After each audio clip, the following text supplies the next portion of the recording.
Sawa, so welcome to ini bedeni episode 2.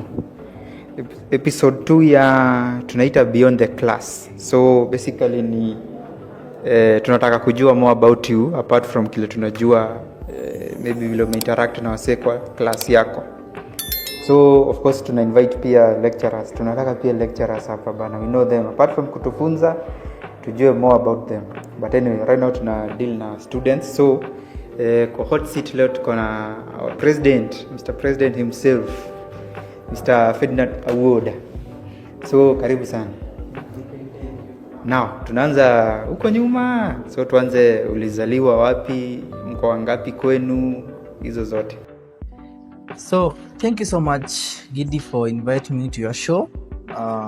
My name is Ferdinand Awuonda, a young man passionate about matters to do with governance and ethics, the current president of Zetech University, a final year student pursuing bachelor's degree in international relations and diplomacy, and he is a man from the lakeside, that is Nyanza region, a place called Migori County. Migori County. That is Suna East constituency, Gorjope location. God what? Gorjope location. Okay. That is Gorjope ward, Manyata sublocation. Yeah, so that is where I'm born. That is my home place. Awuonda is 21 years old. 21. Yeah. I know some are surprised because some are surprised because President 21. Yeah, that is what it takes to have a vision and to run for your goals. Tumekuwa na Castro hapa, yeye ana turn 21, ako 20 saizi. Yeah, that is one thing people never knew. While we were campaigning with the academic secretary, that is Mr. Fidel Castro, people thought that he is the president because he is huge, he has beard. So, but unfortunately enough, I am older than Fidel Castro, and I'm proud about that. Of course tukimaliza hapa ID utatuonyesha juu mimi siamini. I'm proud about myself because by the fact that people say, oh, you are the president, how many years old are you? 21? And they're like, this achievement came a little bit early, but I thank God. I thank God that it came early, but it's God's plan. So this young man is this person who skipped in my ECD classes. I skipped nursery class. You know, we had baby class, nursery and pre-unit. So I skipped nursery. The teacher said I'm too wise to be in nursery. Hey, I had to go to pre-unit. From pre-unit class, we graduated to class 1. Mm-hmm. Tulingangana na masomo, and in class 3 is where I experienced my first leadership. Class 3. Yeah, in class 3 when before that mko ngapi kwenu? So yeah, I'm in a family of 8. That is together with my parents, and I'm the fourth born. Mm-hmm. Yeah, I'm the fourth born in a family of 6. Nice. So back to class 3. Yeah, so in class 3 I experienced my first leadership experience when I was made the furniture prefect.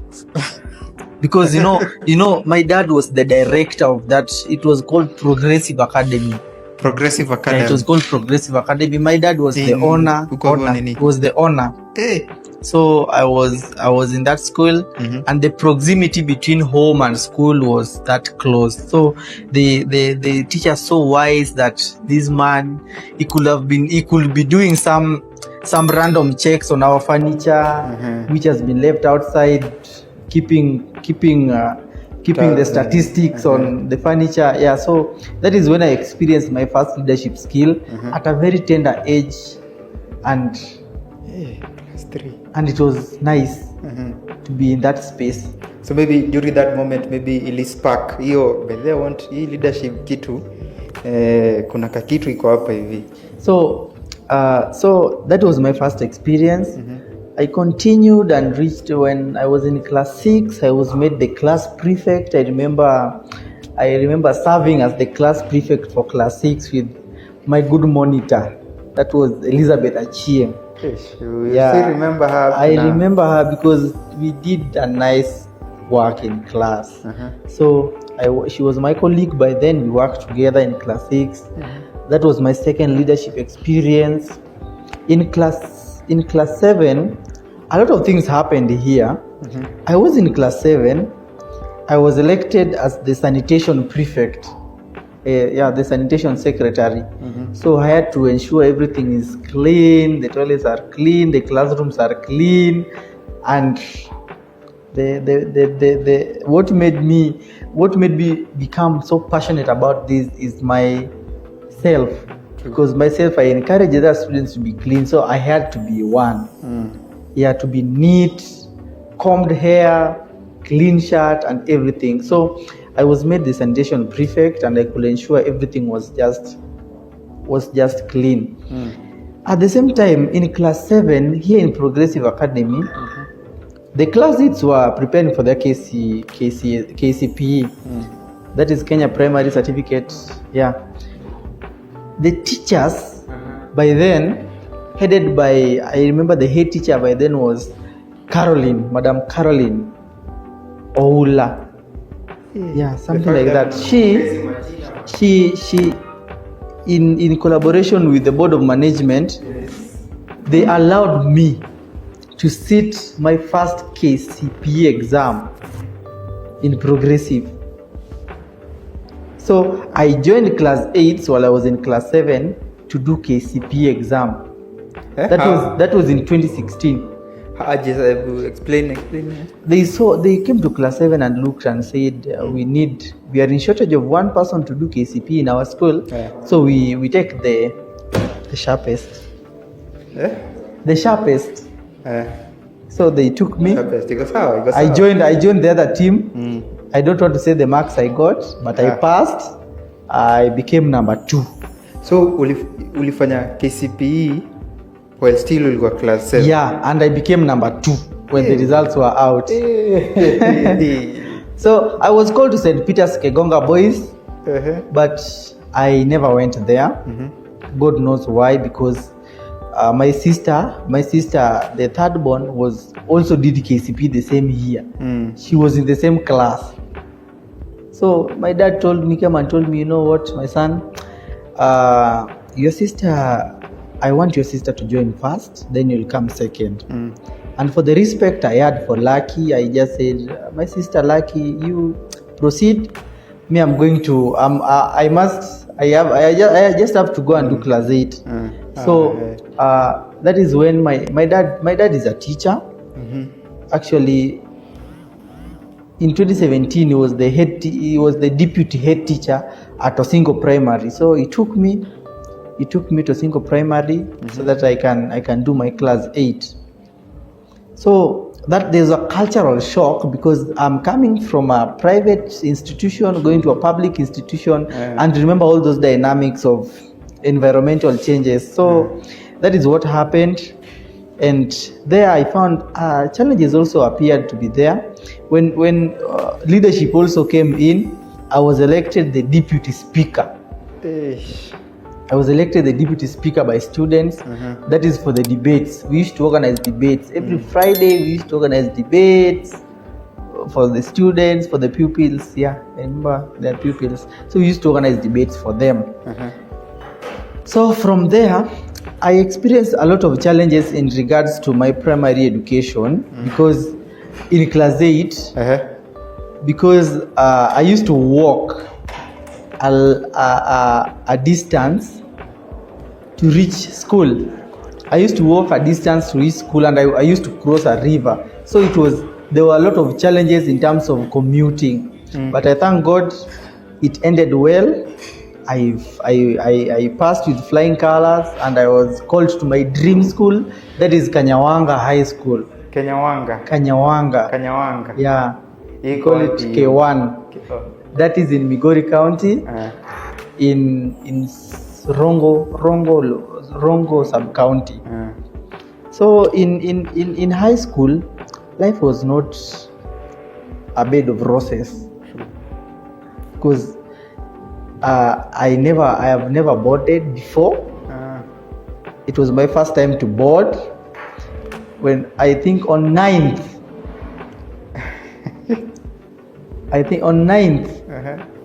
of January 2018.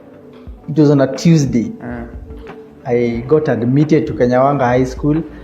The admission process followed suit. My dad left me, a man on his own. I cried because the experience I was preempting, it was like, I'm going to die inside here without my dad. But anyway, I got used to it. But something funny about high school is that I was never that much into leadership, but I can count the small achievement I had in high school. The reason why I was never much into leadership, because from Form 2 I experienced some personal and family problems that I ought to rather not share here. So I was like, I don't want leadership. But I was an active member of ECHO, that was an environmental club. I was a very active member. I was a member of the journalism club. Actually, we used to read. I miss the moments when we used to read news in the assembly. On Mondays, we called ourselves Bedazzler's News Edition. I miss those moments. Anyway, I was in the Seventh-day Adventist school choir. We used to sing nicely on Saturdays. I miss those moments that we could converge under Jamna, where we could gather and worship on a Saturday, because it was a Seventh-day Adventist school. I miss those moments. In Form 2, I remember I was the agricultural representative, representing the whole of our Form 2. But actually, when I went to Form 3, I dropped agriculture and took business. So that is where that ended.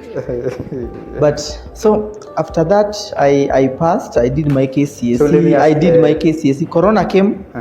When Corona came, it interfered.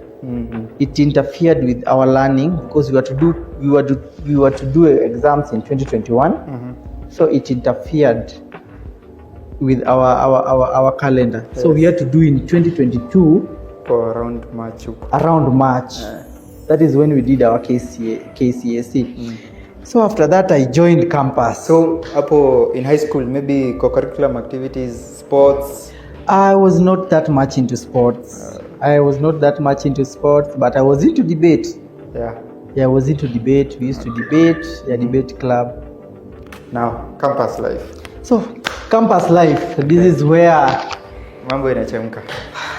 Things boiled nicely. Yes. I joined campus. Actually, education brought me to Nairobi.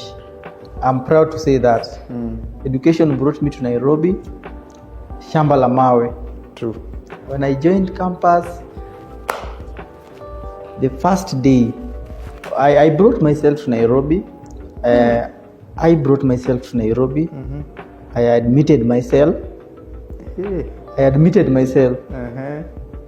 And I never joined class on the first day. I went on the second day. So going to the second day, I was elected to be the class representative for my class. I was really happy to at least find another opportunity for leadership after a long break. So I was glad to represent my people.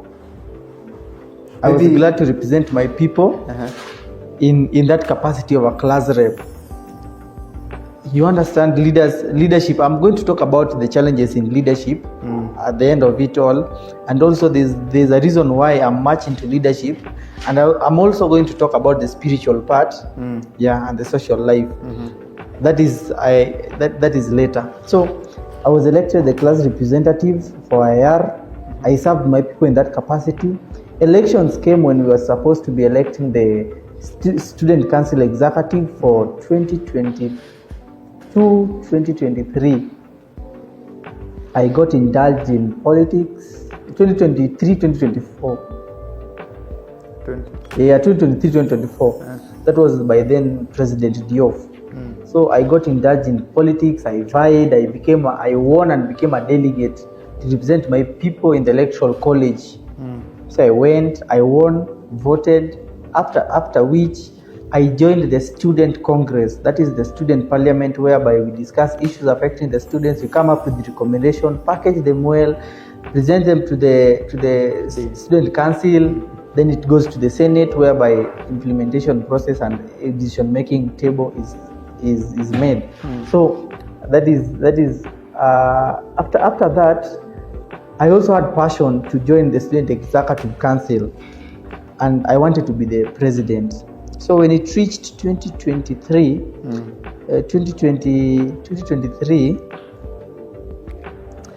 I had a meeting with myself and said I want to vie in 2024. And I wrote in my Facebook page in October 2023, 16th, that I am the incoming president of Zetech University. That is what a vision can do. So I wrote in my Facebook page and I said, okay, I want to be the chair. I worked for it. It took me days and nights to work for it. Actually, I was proud of the team I was working with. They really supported me. They also really prayed for me to achieve what I achieved by then. We did elections. When 2024 came, I won. And I'm proud I won with a huge margin. I got 18 out of 22 votes. Yeah, I won and became the president of Zetech University 2024-2025. Another thing that I wanted to say is about leadership has got a lot of challenges. A lot of challenges that leaders face is criticism. Though the criticism are negative criticism, but you have to live with them. I learned to live with the criticism because you have no option if you're a leader. Yeah, then the issue to do with time. I had to learn on time management. I have personal life, I have things to do, I have classwork, I have my responsibilities as a leader. I learned the art of time management. That brings me to the story of spiritual life.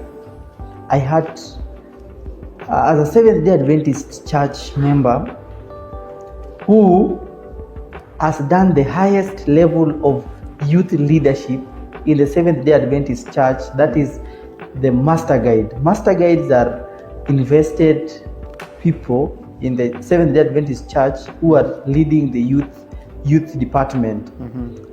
I'm proud that God enabled me to reach that level. And also coming to Zetech University, I also never left that. I became a deacon in the church, that is Zeus the church. I became the Master Guide director until to date. So I'm proud of that. So as a leader, you should also focus on your spiritual life. I made a covenant with myself that God will always come first and the rest will always follow. So as a leader and my spiritual life, I had to focus on God because with Him everything is possible. And about the social life, as a person, I have friends and they really helped me a lot. There's a story ushaipeana in one of the events huko auditorium about hustling.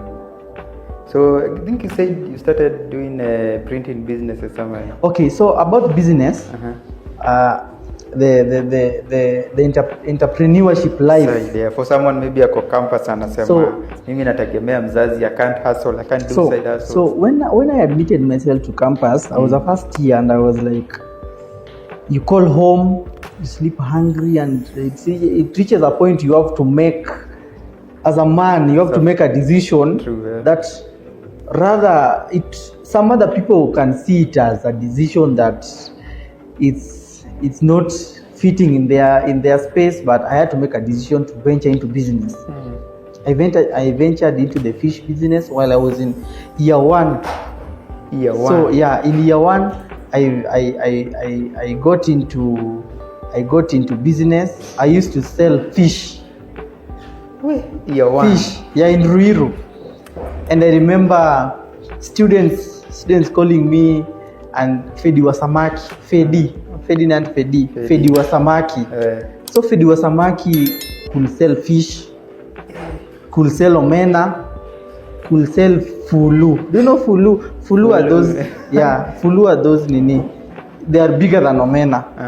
So I used to sell them to my comrades, and I'm also proud that also lecturers walikuwa nanijenga. So this made me to be a little bit dependent. True, and not to make so many phone calls at home. Mom, I need this. Mom, I need that. Dad, I want to buy this. I don't have money. So that is what made me to survive well in campus, because I had to make a decision to venture into business so that I can sustain some of my bills.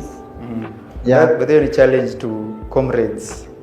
Kuinama imekuwa the norm of the day, like ni kama imekuwa mazoea. So I mean mainama imekuwa ni kama normal thing to do, but unaweza fanya side hustles while unasoma.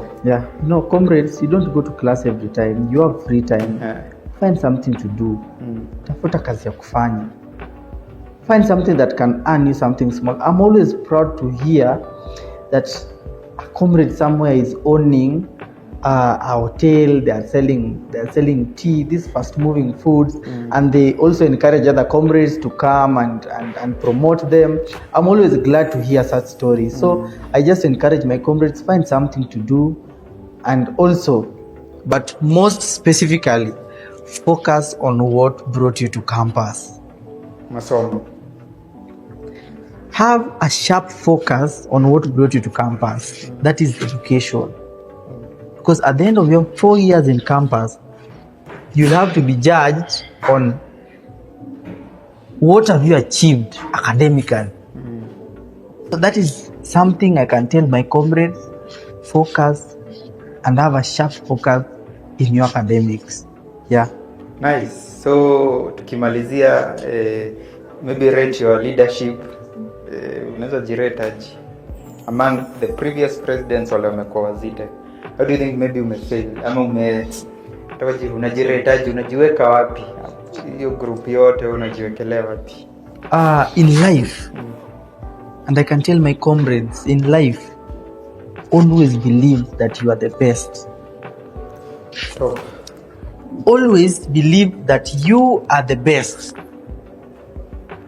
But what I can say about myself is that God gave me an opportunity to serve. I've served with a lot of humility and dignity. And when I'm leaving office, I want to say leadership is about impacting lives. You don't have to make everyone happy, and that is politics. You won't make everyone happy, but if you impact that one person, you leave a mark that will be in their lives forever. The lives I've impacted, the people I've interacted with, they can say to themselves. For sure, President alitusaidia. Sasa, so any maybe last word tunaweza ongezea tunamalizia? Any final words? What I can say is, in life have ups and downs. Don't let negativity be your mode of life.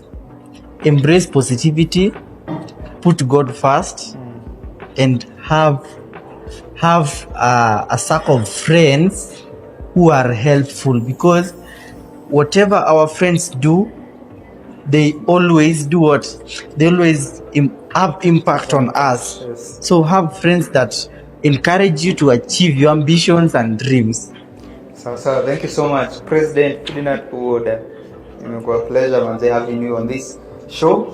So asante sana. Thank you so much, and may God bless you.